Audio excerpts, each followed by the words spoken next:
Yan,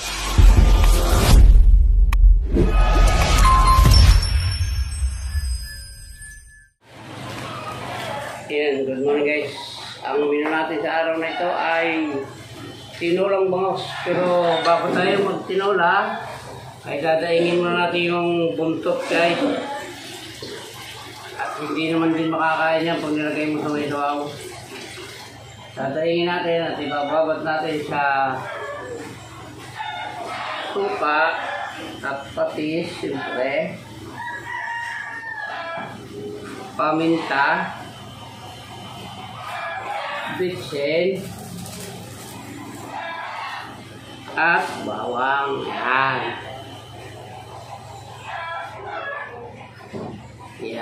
Yan guys, yung ating menu sa araw na ito. Ito yung kanyang 3 piraso lang ito guys. Dahil ako lang naman mag-isa kakain ito.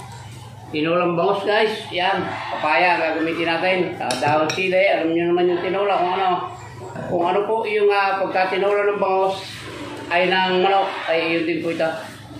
So yan guys, at umpisa na natin magluto ng tinolang bangos. Ang ating lulutuin ay tinolang bangos. So ibig sabihin ay malambot lang ngayon. Kaya itong papaya ay papalambutan muna natin na hindi naman masyadong malambot. Pero isasama din natin naman yan guys sa gisa. Pagka yung malambot siya. Kasi pagka sinabay natin yan doon sa bangos na igigisa natin ay madudurog po yung bangos. Kaya unahin natin yung papaya at isasabay din natin sa gisa mamaya yan. Yan. So guys, sahanguin na natin at mag-uumpisa na tayong mag-gisa. Isasama rin natin ito guys sa paggigisa. Inuna ko lang palambutin. At para hindi masabay sa yung bangos madudurog. Di bali sana kung karne yung titinula natin, hindi po karne ito, isda. Ayan. Hinango ko muna, isasama rin natin ito mamaya. Ito na guys, mag-uumpisa na tayong mag-gisa. Ayan. Dapat medyo marami-raming luya para tumalab. Ayan. Merong 3 pirasong sili, pampagalit.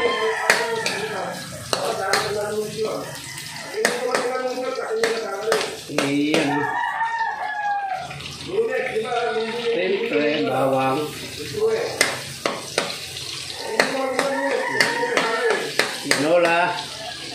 Tinolang bangos. Ay.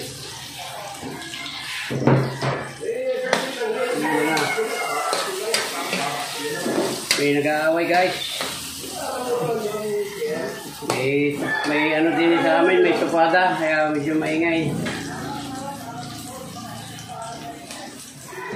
Yan, tinolang bangos guys.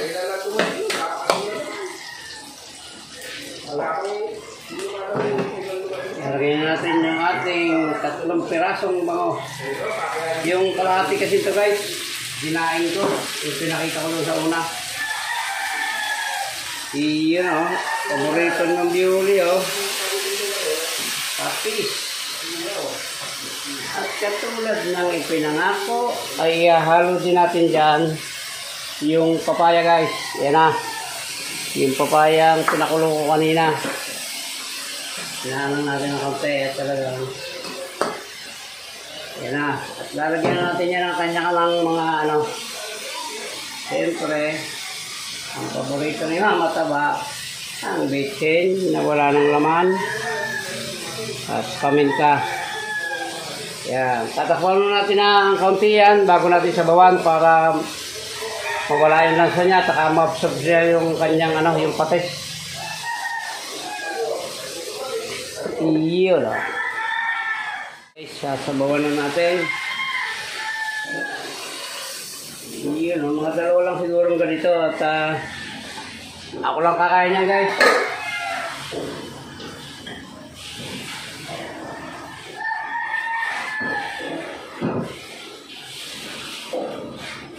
Hindi po ako nagbebenta ng ulam guys. Yung nakikita nyo mga niluluto ko ay ulam ko lang po yan. Iba yung kanila, kanya-kanya kaming ulam dito, kanya-kanya luto at kanya-kanyang gusto. Ayan, ito ang akin. tinulang bangos. Dati magkakasama kami ng luto, ay kanya-kanya ng kursunada, kanya-kanya ng gusto, kaya ayan, nagkanya-kanya ng luto. So ayan ang akin guys, tinulang bangos. Yan na guys, kumulo na. Tanggalin natin yung mga bula-bula na yan at yan yung malansa. Kaunti lang naman kasi nilinis ko ng maigi yung ano yan. Nilinis ko ng maigi yung bangos. Yun tapos lalagyan natin guys yung ano, yung sili. Ito munang bunga. Mamaya yung dahon pang final guys. Malapit ito. Mabilis lang maluto ito dahil inuna ko ng palambutin yung papaya. Ayan, takpan muna natin guys.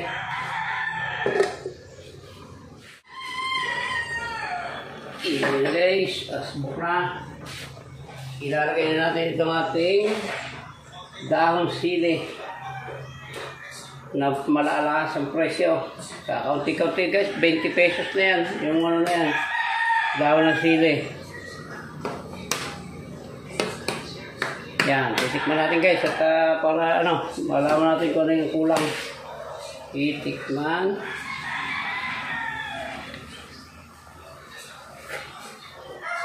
Init. Yan, tama na guys, medyo matabang lang siya pero okay na yan at para hindi tayo magkasakit ng bato.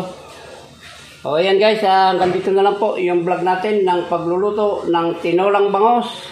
Muli po, maraming salamat po sa umabot sa dulo ng vlog na ito. Thank you very much po from the bottom of my heart. Bye-bye na po. Hanggang dito na lang po. Mabuhay po kayo at mabuhay tayong lahat. I love you all.